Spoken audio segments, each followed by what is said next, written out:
देखिए, टीएमसी सत्ता से बाहर हुई तो उसके मुख्यमंत्री जो रह चुकी ममता बनर्जी, उनका ये बयान न केवल बचकाना था बल्कि हिंसा का पूर्ण चेतावनी थी। जो शुभेंदु जी के जिस पीए को हत्या की गई 1921 में वो आए थे, तृणमूल से ही आए थे। अब अगर कोई हिंसा का समर्थन करने को तैयार हो तो नहीं कहा जा सकता, लेकिन हिंसा के वातावरण में हिंसा का प्रयोजन करने वाले लोगों के पक्ष में अगर कोई खड़ा होता है तो निश्चित रूप में वो भी उतना ही कसूरवार होगा। सनातन विरोधी है ना, उनको जो दंड मिला है, जो कहता था सनातन को समाप्त कर देंगे, कहने वाली पार्टी डीएमके के स्टैलिन भी हारे, उदयनिधि भी हारे। जो सनातन का विरोध करने वाली ममता थी, जमीन पर आ गई। राज्यसभा सांसद दिनेश शर्मा जी हमारे साथ हैं। सर, पश्चिम बंगाल में सत्ता परिवर्तन हो गया, लेकिन बावजूद इसके शुवेंदु अधिकारी के पीएस की हत्या हो जाना बंगाल को किस ओर ले जा रही है टीएमसी? देखिए, टीएमसी सत्ता से बाहर हुई तो उसके मुख्यमंत्री जो रह चुकी ममता बनर्जी, उनका ये बयान न केवल बचकाना था बल्कि हिंसा का पूर्व चेतावनी थी। उनका मैं इस्तीफा नहीं दूंगी। आप इस्तीफा का, जब आपका कार्यकाल आज ही 7 मई आज है, आज ममता सरकार का कार्यकाल पूरा हो गया, तो आप तो वैसे भी मुख्यमंत्री आज के बाद नहीं रही। लेकिन उनका बयान केवल इसलिए था कि उनके कार्यकर्ता जो तांडव है कि मुझे गलत हराया गया और ये किया गया, झूठे आरोप लगाकर उन्होंने बयान दिया और कहा कि ऐसा नहीं होने दूंगे, किसी को दूसरे को नहीं बनने दूंगे। तो उनका अप्रत्यक्ष इशारा था पूरे बंगाल में वृहद पैमाने पर दंगा कराना और अराजकता की स्थिति बन जाए। ये तृणमूल कांग्रेस ने तैयारी करके रखी है, ऐसा लग रहा था। और कई कई जगह तो झूठे में बीजेपी के हाथ में झंडा ले लो और कहीं पे आग लगा दो और कह दो कि भाजपा ने किया। बीजेपी हिंसा में विश्वास नहीं करती और केंद्र सरकार ने भी, और प्रदेश की जो भविष्य में बनने वाले हमारे मुख्यमंत्री या मंत्री या इस टाइप के नेतागण हैं, उन्होंने साफ कहा है कि कोई भी कार्यकर्ता अपने हाथ में नहीं ले। बीजेपी का कार्यकर्ता कहीं इसका नेतृत्व नहीं कर रहा है।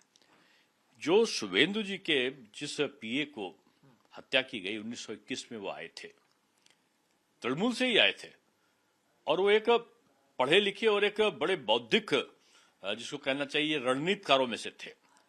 शुभेंदु जी का जो चुनाव था तो नंदीग्राम का, उसके एक रणनीतिकार के रूप में वो थे, और वो सब जानते थे कि लोग की शुभेंदु जी बहुत विश्वास करते हैं उन पे। तो ये अप्रत्यक्ष रूप से शुभेंदु अधिकारी पर हमला किया गया। आज जो समाजवादी पार्टी के मुखिया हैं अखिलेश यादव, वो भी ममता बनर्जी से मिलने जा रहे हैं। ऐसे माहौल में उनका ये दौरा और उनको उनका साथ देने की कोशिश कैसे देख रहे हैं? अब अगर कोई हिंसा का समर्थन करने को तैयार हो तो नहीं कहा जा सकता। कोई किसी से मिल सकता है, ये उसका अधिकार है। कोई भी राजनीतिक दल तालमेल कर सकते हैं, उनका अधिकार है। लेकिन हिंसा के वातावरण में हिंसा का प्रयोजन करने वाले लोगों के पक्ष में अगर कोई खड़ा होता है तो निश्चित रूप में वो भी उतना ही कसूरवार होगा। कोई भी हो, चाहे कांग्रेस हो, चाहे सपा हो, चाहे कोई अन्य दल हो।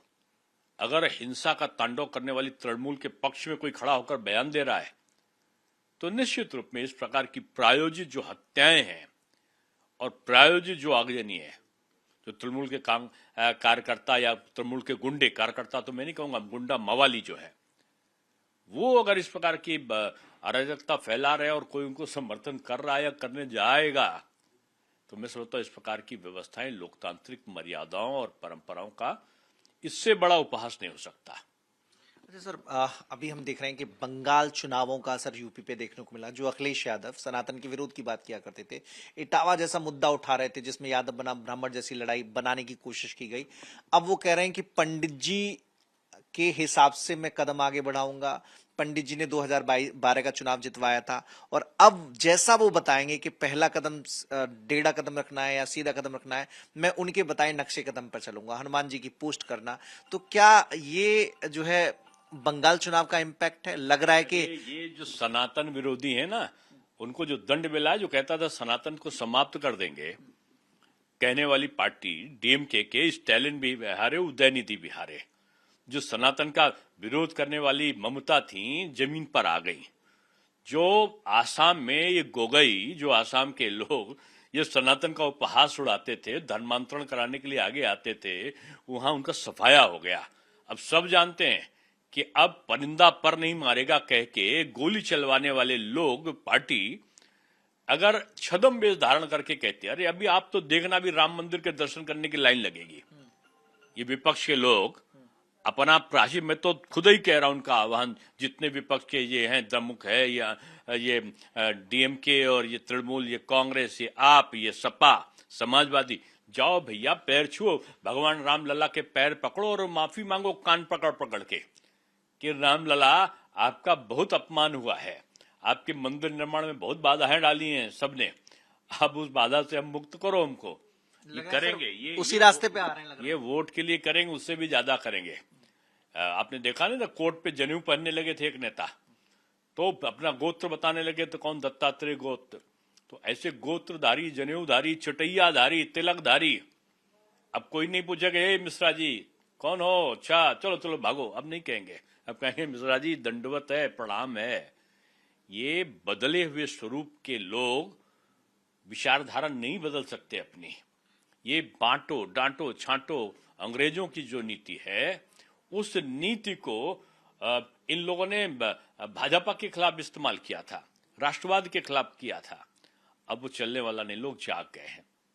सनातन का विरोध करना अब सियासी रूप से ठीक नहीं है, इस वजह से रणनीति में बदलाव आया। अरे सनातन का किसी रूप में ठीक नहीं है। सनातन देश की आत्मा है, सनातन सबको मिलाने वाला वो प्रवाह है जो सब मानव के कल्याण की बात करता है। उस सनातन को समाप्त कर दोगे, यानी मानवता को समाप्त कर दोगे, मानवता समाप्त नहीं होगी। सनातन का विरोध करने वाले जरूर राजनीतिक रूप में समाप्त हो जाएंगे, और इसकी प्रक्रिया चल पड़ी है। तो लहर चल रही है, जो सनातन का जो लोग विरोध कर रहे थे, जो पार्टियां विरोध कर रही थी, उनका नतीजा क्या है, हर्ष क्या हुआ, वो सबने देखा। और शायद यही वजह है कि अखिलेश यादव की रणनीति में भी अब बदलाव आ गया है। हनुमान जी की आराधना से लेकर ज्योतिषी की राह पर अखिलेश यादव चलने की कहने लगे हैं। कैमरा सदैव सिंह के साथ मनीष यादव, टाइम्स नव भारत, लखनऊ। देखिए, टीएमसी सत्ता से बाहर हुई तो उसके मुख्यमंत्री जो रह चुकी ममता बनर्जी, उनका ये बयान न केवल बचकाना था बल्कि हिंसा का पूर्ण चेतावनी थी। जो शुभेंदु जी के जिस पीए को हत्या की गई 1921 में, वो आए थे, तृणमूल से ही आए थे। अब अगर कोई हिंसा का समर्थन करने को तैयार हो, लेकिन हिंसा के वातावरण में हिंसा का प्रयोजन करने वाले लोगों के पक्ष में अगर कोई खड़ा होता है, तो निश्चित रूप में वो भी उतना ही कसूरवार होगा। सनातन विरोधी है ना, उनको जो दंड मिला है, जो कहता था सनातन को समाप्त कर देंगे, कहने वाली पार्टी डीएमके के स्टैलिन भी हारे, उदयनिधि भी हारे। जो सनातन का विरोध करने वाली ममता थी जमीन पर आ गई।